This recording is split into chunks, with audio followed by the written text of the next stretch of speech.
My role was predominantly in post-production, which means looking through a lot of footage that's been shot throughout the days, months and, well, almost a year and a half that the show was in production.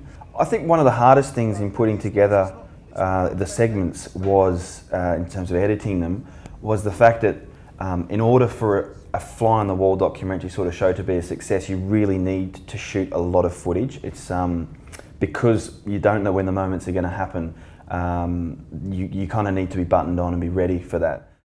What I love about the job is that you can have a direct and indirect input into the success of the team. How are you, bionic arm? Pretty good, mate. Just seen him striding out.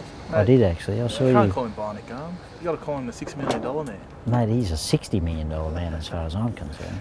We're approaching how this team performs and how this team plays this game. The editing process is actually really quite difficult because you're pulling strings of story parts together in the form of clips and grabs, overlay, interview pieces, and it's a case of going, oh hang on, that little bit there that I just heard fits together really nicely with that, and it's a nice progression to a new idea.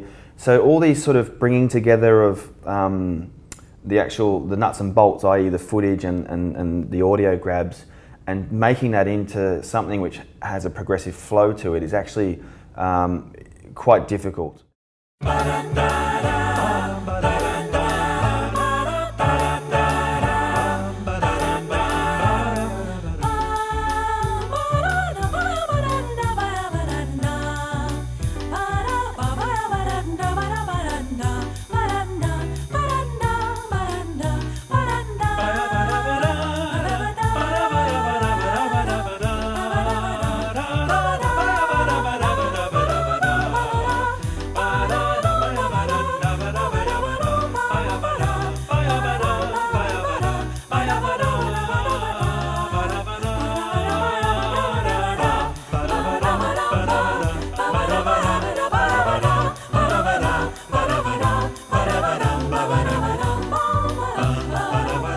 I mean, you always wonder whether if you gave, 4 hours worth of footage to 10 different editors, whether you would have 10 vastly different 3-minute segments.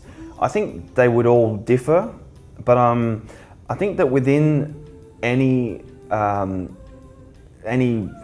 of footage, if you have a couple of hours worth of cards footage, there is always objectively some strong storylines that come through, and no matter who you give it to, I think that just intuitively you're going to pick up on those strong storylines, and a good clip or a good grab is a good clip and a good grab, and they're always going to get used in the same way that something that doesn't work very well is not going to get used. So yeah, I do wonder if different editors would do different jobs or would do it differently, but that, you'd have to have the luxury of having 10 different editors, and that would be a bit of a waste of time.